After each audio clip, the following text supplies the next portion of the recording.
Hey guys, what's going on? So today I'm going to be showing you guys how you can make a lot of money in the Elder Scrolls Online quickly, easily, and consistently. So this is a pretty passive method, so you don't really have to do all too much on the game to maintain this method, and it will make a decent amount of money. So what we're going to be doing today is we're going to be looking at the Enchanting skill line, and we're going to be creating a lot of glyphs. So glyphs are something everyone needs for all of their armor pieces, their jewelry pieces, their weapon pieces, and a lot of people can't be bothered to log on a crafter and make themselves a glyph and then transfer it across. So a lot of the time they'll just go to one of the good trading cities like Mournhold and they'll just buy the glyph with coins because they don't want to waste their time.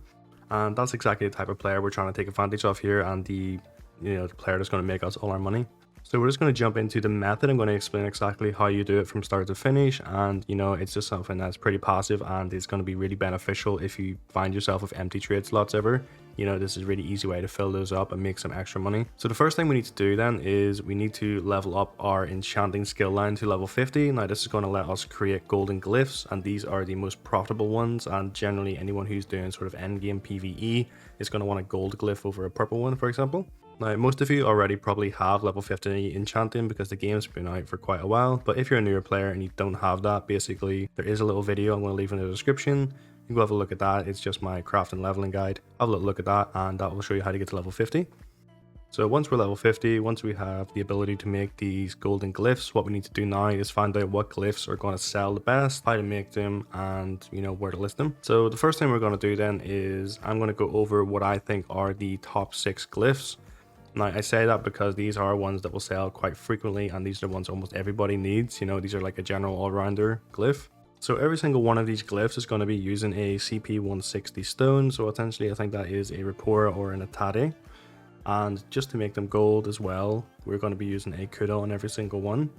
And then we just need to change our central glyph there to change what the glyphs actually do. So the first one we're going to look at, and the best one for profit in my opinion, is going to be the Glyph of Prismatic Defense. Now what this does is increases your max health, magicka, and stamina by a little bit, and it's generally used by PvE tanks and PvP builds in general. So the Hikejo stone here is going to be one of the only ones that actually is expensive and hard to get, so these are going to be about 8,000 coins. So if you take the price of your Kuda and your Rapora, for example, that's going to be in and around 4,000, maybe 100 coins, plus your 8,000 for your Hikejo. You're coming out to roughly just over 12,000 coins.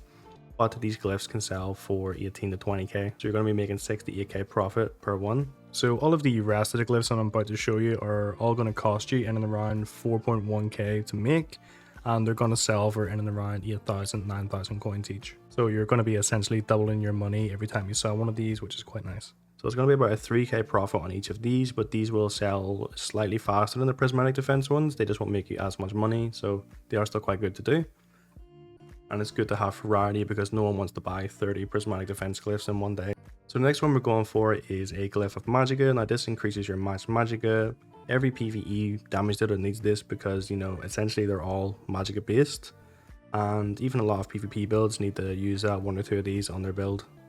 So these are something that's really popular and quite easy to make. And what you would use to make these is obviously your CP 160 trade stone, your Kuda, and a Mako. Okay, so the next glyph we're going to look at is the Glyph of Increased Magical Harm. Now, this is going to basically increase your spell damage. Again, everyone who does magic damage dealer in a PvE basis needs to have 3 of these on their build. And also a lot of people doing PvP want these as well because it's sort of the best for doing damage in PvP. So what you're going to need there is obviously your CP 160 stone, your Kuda, and a Makdari. The next glyph is going to be a Glyph of Magic Recovery. Again, this is going to be used by a lot of supports in PvE, and again, a couple of people in PvP need a bit more recovery for their builds, depending on how they spec it. So again, just your CP 160 rune, your Kuda, and Makomo. We then want to look at a Glyph of Weapon Damage. So this is again something everyone in PvE needs to use on their back bar, and a lot of PvP players need to use it as well. It basically just boosts your weapon and spell damage by up to like 450, which is sort of one of the biggest buffs you can get to your weapon and spell damage from any source. So everyone's going to be using this pretty much flat out. It's going to be one of the most popular ones. And to use that, of course, your CP 160 rune, your Kuda, and an Akori. So the next glyph we're going to look at is going to be the Flame Glyph. Now, essentially this is used by all of the PvE damage dealers again. So whether you have daggers or staffs, you want to have a Flame Glyph just to proc that burn and status effect. and a lot of PvP builds want to do the same thing, so they will also buy the flame glyph. Again, how you make this: your CP160 rune, your Kuda, and a Rakipa. So I think that is the best 6 glyphs that you can craft to make, passive money selling your glyphs. So if you wanted to make anything a little bit more niche, what you can do is you can go over to Alcast HQ, look at the glyph guide over there. So it just tells you how to make every glyph. So if you wanted to go a little bit more niche, and if you find maybe the market's oversaturated with like magica glyphs, you can go for something more niche, like maybe making poison glyphs, something like that. Okay, so we're quickly going to go over how you're going to obtain these materials. So obviously don't go farm them yourself. Don't be picking up enchanting runes or anything like that in the wild and trying to make glyphs that way, because it's going to be really slow.